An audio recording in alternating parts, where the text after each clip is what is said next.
नमस्कार साथियों, मैं डॉक्टर विकास कुमार मलिक, कृषि वैज्ञानिक। आज हम चर्चा करेंगे मृदा जांच के ऊपर, मृदा नमूनों के ऊपर कि किस प्रकार हम मृदा के नमूने ज़मीन से एकत्रित करें और किस प्रकार हम सही वैज्ञानिक तरीके का नमूना हम ले सकते हैं। सबसे महत्वपूर्ण चीज़ है हमारी ज़मीन का मृदा नमूना, क्योंकि यदि हमारी ज़मीन का हमने मृदा नमूना ठीक तरीके से ले लिया है और उसकी जांच अच्छी तरीके से हो गई है तो हमारी ज़मीन की उर्वरा शक्ति को निश्चित रूप से हम कैलकुलेट कर पाएंगे कि कितना उसमें किन पोषक तत्वों की आवश्यकता है।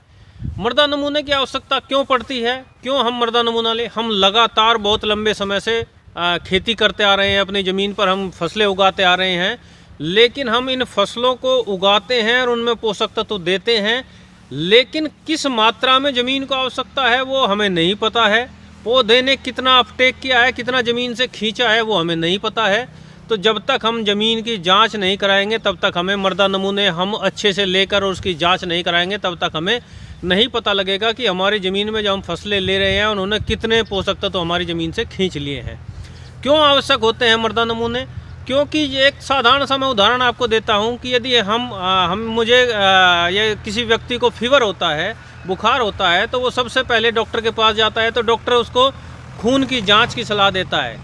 एक विजुअली देख के भी वो मान सकता है कि भाई हाँ ये इसको फीवर है, लेकिन किस प्रकार का फीवर है इसके लिए वो तुरंत जांच के लिए रेफ़र करता है कि ये जांच करा के लाओ और तब हम बताएंगे आपको डेंगू है, वायरल है, किस प्रकार का आपको फीवर है, उस जांच रिपोर्ट में आता है। तो अर्थात इसका मेरा जो कहने का उद्देश्य ये है कि यदि हम मृदा की जांच कराएंगे तो हमें सही पोषक तत्वों का पता लग पाएगा कि हमारी फसलों में किन किन पोषक तत्वों को हमको देना है। यदि हमने मृदा नमूना सही से लिया है तो हमारी ज़मीन में भी सारे चीज़ों का हमें कैलकुलेट करके पता लग जाएगा। दूसरी चीज़ मैं यहाँ इसी से कोरिलेट करता हूँ, यदि हमें किसी भी फसल की बुआई करनी है तो उससे पूर्व हमें मृदा की जांच अवश्य करा लेनी चाहिए, ताकि हमें जो उसके पोषक तत्व है, जो एक रिकमेंडेड डोज होती है, उसके अनुसार हमारी ज़मीन में किन पोषक तत्वों की कमी है उनकी रिकमेंडेशन की हमें पता लग जाए, फिर हम उसी के अनुसार उसमें पोषक तत्व डाल दें। क्योंकि हर फसल की पोषक तत्वों की आवश्यकता अलग अलग होती है, एक साधारण फार्मूला काम नहीं करता। जो हमारे यहाँ पर नॉर्मली एक किसान का फार्मूला है वो हर फसल में वही अप्लाई करते हैं। उसने मान लिया है कि आपके पास 5 बीघे का खेत है और उसमें 10 किलोग्राम प्रति बीघे की दर से डीएपी डालनी है, चाहे गेहूं बोएं, चाहे धान बोएं, चाहे गन्ना बोएं, 10 किलो प्रति बीघे के हिसाब से डीएपी डालनी है। और एक दूसरा मैं आकलन का तरीका बताता हूँ। एक फसल जो मात्र 6 महीने हमारे खेत में खड़ी रही है, गेहूं है या धान है, उसको भी हमने 10 किलो बीघे की डीएपी दी, और एक गन्ना है जो हमारे खेत में साल भर खड़ा रहता है, उसको भी हमने 10 किलो बीघे की डीएपी दी। तो इससे हमारा ये हो गया कि एक व्यक्ति ऑफिस में बैठ के कलम चलाता हो उसको भी आप 2 रोटी दो खाने के लिए, और एक व्यक्ति जो खेत में मेहनत करता है, फावड़ा चलाता है, हल चलाता है, उसको भी आप 2 रोटी दो। यदि आप ऑफिस वाले को 2 रोटी दोगे तो कोई दिक्कत नहीं होगी, वो आसानी से डाइजेशन कर लेगा, उसको हार्ड वर्क नहीं करना है।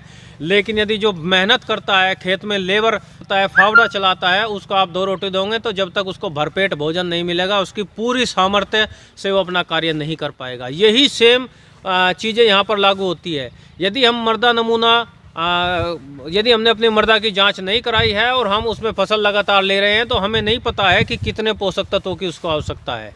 तो इसलिए आज हम आपको बताएंगे कि वैज्ञानिक स्तर से नमूना कैसे लें।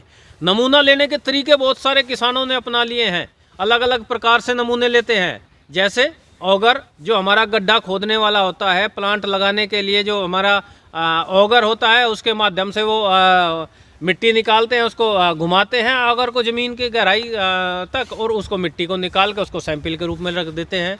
कुछ किसान भाई मैंने देखे हैं प्रैक्टिकली गिलास से उसको ज़मीन सरफेस से गिलास को उसमें मिट्टी में दबाया, जो उसके अंदर 5-6 इंच तक की मिट्टी उस गिलास के अंदर आ गई, उसको सैंपल के रूप में इकट्ठा कर दिया। इसी प्रकार या कोई अन्य पाइप लिया, उसको हमने किसान भाई ने ज़मीन में उसको घुसाया और उसके माध्यम से जो उसमें पाइप के अंदर मिट्टी इकट्ठा हुई उसको उन्होंने सैंपल के रूप में ले लिया। एक वास्तविक नमूना, वैज्ञानिक स्तर पर एक वास्तविक नमूना कैसे लें, उसकी आज हम आपको अभी प्रैक्टिकली हम करके दिखाते हैं। किस प्रकार, कितनी गहराई, फसल के अनुसार भी गहराई आती है। पोषक तत्व गन्ना, यदि हम इस समय हम बात कर रहे हैं बसंतकालीन गन्ना बुआई के लिए, यदि हम गन्ने की फसल में बात करें, मैं फ़िलहाल गन्ने की फसल की बात करता हूं कि गन्ने की फसल में कितनी गहराई तक की हमें मृदा सैंपल लेने चाहिए।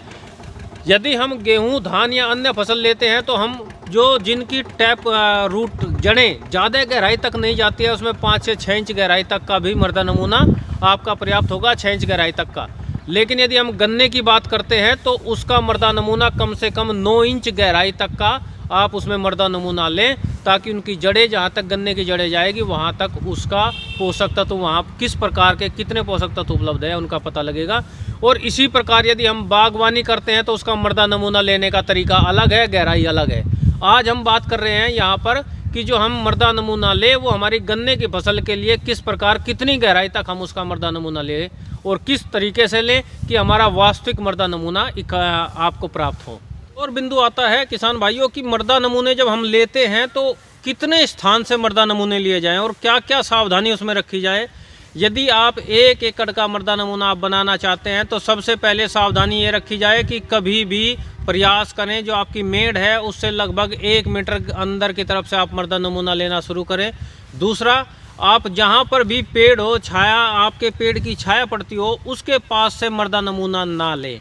ये 2-3 महत्वपूर्ण बिंदु है। दूसरा, उस समय भी खेत से मृदा नमूना ना ले जब आपके खेत में फसल खड़ी हो या आपने फर्टिलाइज़र का इस्तेमाल किया हो, क्योंकि मृदा नमूने में यदि पहले से आपके खेत में फसल खड़ी है तो वो वास्तविक मृदा नमूना नहीं आएगा। और यदि आपने उसमें कोई भी यूरिया, DAP या अन्य पोषक तत्वों का प्रयोग किया है तभी और उसका आप मृदा नमूना लेते हैं तो वो आपके वास्तविक मृदा नमूने में ही सम्मिलित हो जाएगा, इसलिए उसका भी सावधानी उसमें रखें। दूसरा, एक महत्वपूर्ण बिंदु आता है कितने स्थान से और कैसे, कितने स्थान से नमूना ले। हमेशा रैंडमली आप 1 एकड़ में 8 से 10 जगह से मृदा नमूना ले सकते हैं और प्रयास करें जिग जैग फॉर्म में हो। इधर उधर आप उसमें चलें कि आप पहले 4 नमूने आपने ऐसे लिए, 3 नमूने बीच में लिए, 3 नमूने आपने उधर से लिए, तो इस प्रकार आप जिग जैग फॉर्म में 10 नमूने आप उसमें ले सकते हैं। एक और सावधानी मैं किसान भाइयों आप लोगों से शेयर करना चाहूँगा। यदि आपके खेत में कहीं पर पैच है, आपके पास 1 एकड़ का टुकड़ा है और उसमें 1 बीघा ज़मीन ऐसी है जिसमें बहुत ही पुअर फसल आपकी खड़ी होती है, तो आप प्रयास करें कि आप 2 सैंपल तैयार कर लें। एक उस 4 बीघे का तैयार कर लें जिसमें आपकी अच्छी फसल होती है उसका, और एक जो वो 1 बीघा की प्रभावित फसल है, चाहे उसमें फर्टिलिटी के कारण, pH के कारण या आपके ऊसरता के कारण, किसी भी कारण से उसमें आपकी फसल उस पर्टिकुलर पैच में 1 बीघा में वहाँ पर अच्छी नहीं होती है, उसका सैंपल आप अलग तैयार कर लें। यदि आप ऐसे 2 अलग अलग सैंपल तैयार करेंगे तो और ज़्यादा लाभ आपको मिलेगा, क्योंकि वह जो 1 बीघे की रिकमेंडेशन आएगी वो पर्टिकुलर उस 1 बीघे में जब आप अप्लाई करोगे तो सभी खेत के बराबर आपके वो 1 बीघा भी आपके पूर्ण खेत के बराबर आ जाएगा, क्योंकि उसकी रिकमेंडेशन थोड़ी अलग होगी, थोड़ी ज़्यादा होगी, या जो भी उसकी रिकमेंडेशन होगी ताकि आपकी फसल नॉर्मल के बराबर आ जाए, अच्छी फसल के बराबर आ जाए। तो उसके लिए उसका यदि आप एक अलग से मृदा नमूना तैयार कर लेते हैं तो वो ज़्यादा कारगर सिद्ध होगा। तो ये कुछ महत्वपूर्ण बिंदु थे हमें मृदा नमूना लेने के लिए। यदि हम मृदा नमूना लेते समय ये सब सावधानी रखेंगे, मृदा नमूना लेने की इस पूरी वैज्ञानिक विधि को आप अपनाएंगे तो आपका वास्तविक मृदा नमूना होगा। अब बात करते हैं किस स्थान पर हमें मृदा नमूना भेजना है। हमारे पास कृषि विज्ञान केंद्र के सभी कृषि विज्ञान केंद्रों के पास मृदा सोयल टेस्टिंग लैब है, उनमें भी आप अपना मृदा नमूना भेज सकते हैं। आपका स्टेट गवर्नमेंट कृषि विभाग है, उसमें भी मृदा जांच के लिए मृदा सोयल टेस्टिंग लैब वहाँ पर स्थापित है, आप उसमें भी अपना मृदा नमूना भेज सकते हैं। कृषि विश्वविद्यालय है, उनमें भी वहाँ पर सोयल टेस्टिंग लैब होती है, वहाँ पर भी आप मृदा नमूना भेज सकते हैं। और आपके ICR के इंस्टीट्यूट है, वहाँ पर भी आप मृदा नमूने के लिए अपने जांच के लिए मृदा नमूना भेज सकते हैं। जैसे यहाँ पर नज़दीक में करनाल में CSSRI है, वहाँ पर उनके पास भी सोयल टेस्टिंग लैब है, आप वहाँ पर भी अपना मृदा नमूना भेज सकते हैं।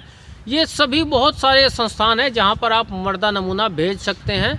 और मैं पुनः निवेदन करूँगा आप सभी किसान भाइयों से कि मृदा जाँच अवश्य कराएँ, बेहद ज़रूरी है। ये हमारे भारत सरकार, उत्तर प्रदेश सरकार की प्राथमिकता पर है, और इससे ज़्यादा मैं मानता हूँ सरकार से प्राथमिकता से भी ज़्यादा वास्तव में किसान की आवश्यकता है। जब तक हम मृदा जांच नहीं कराएंगे हमें वास्तव में ज़मीन की आवश्यकताओं की पता नहीं लगेगा कि हमारी ज़मीन में किन किन पोषक तत्वों की आवश्यकता है। तो इससे संबंधित यदि आपका और कोई प्रश्न हो तो आप मेरे कमेंट बॉक्स में जाकर कमेंट कर सकते हैं, और मेरे चैनल को आप लाइक करें, सब्सक्राइब करें, कमेंट अवश्य करें। धन्यवाद, नमस्कार।